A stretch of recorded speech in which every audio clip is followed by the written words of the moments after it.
Welcome. In front of me is ACER Swift Go, and in this video I will tell you if it's a good laptop.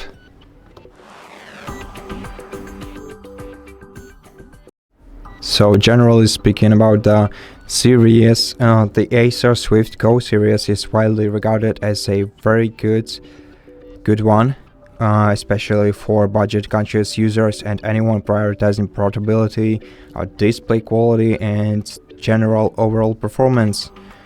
So if you want me to enlist the strength, then I'd start with portability, because this laptop is incredibly light, and especially for the price of it, I don't think you can find anything close to it, because comparing the performance to portability, it's a very great choice, and also we can put the price into this equation. So generally speaking, it's great to carry out with you in your backpack or by your hand. It's a great choice for the users that appreciate portability. And performance, speaking of performance, it varies from which processor you're using. So I have the AMD version, and AMD is quite better than the Intel version, and it's much worse than the Snapdragon one. So if you got the Snapdragon, of course your model is outperforms any others. So yeah, if you're looking for the laptop with the best productivity, choose the Snapdragon version. Of course, it's quite more expensive than the Intel and AMD ones. Now let me tell you about the display. The display, in my case, it's OLED, but this series also offers high quality IPS panels, which are often praised for color accuracy and sharpness. And speaking of battery life, well, the battery life is the best in Snapdragon versions. They can last battery on laptops with Snapdragon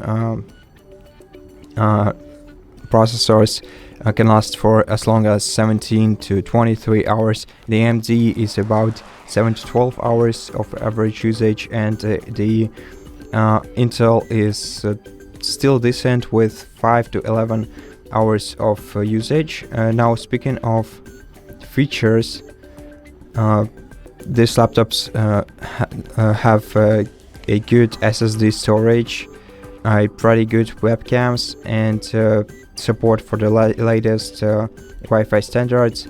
And the next thing I want to tell you about is the value for money. So the AMD and Intel variants provide high performance for the price, and they are seen as a top pick in the budget ultrabook segment. Now I can also show you the ports that this PC has. Mine has two USB Type-C ports on the left edge. Both can be used for charging your PC, an HDMI port, and a USB Type-A port that can be used for charging other devices. Now on the other side we have as you can see, the mini jack port, the SD card slot, and the other USB Type-A slot.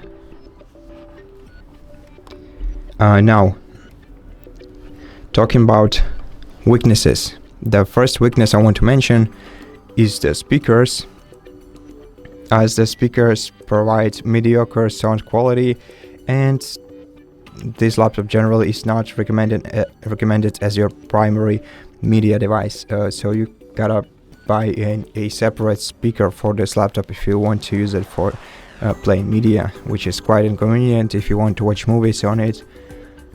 And the build with aluminium top and plastic underbody on most versions, it's not quite as premium. Doesn't give you this premium feeling as with full aluminum versions, ultrabooks. But still, the price speaks for itself. And to that, next thing I want to tell you about is the thermals. This laptop can get really warm, I'd say hot, and it's rather not good, especially if you want to use it on your laps all the time or most of the time, because basically the thermal distribution quality is very poor, unfortunately, but still I think it's justifiable for the price. And the RAM is a quick mention. The RAM is not upgradable, which is rather a not good thing. And generally that's all the weaknesses that I can mention. Of course, I can also tell you that this laptop is not good for gamers, but it's not a gaming laptop, so it doesn't have to be. And generally speaking, it's a very good laptop with some noticeable weaknesses, but generally speaking, for the price of it, it offers a good variety of strengths. So now that I mentioned everything I wanted, I want to thank you for watching this video. I hope that it was helpful for you, and if it was, please consider subscribing to our channel, leave us a like and a comment below, and I'll see you in the next one.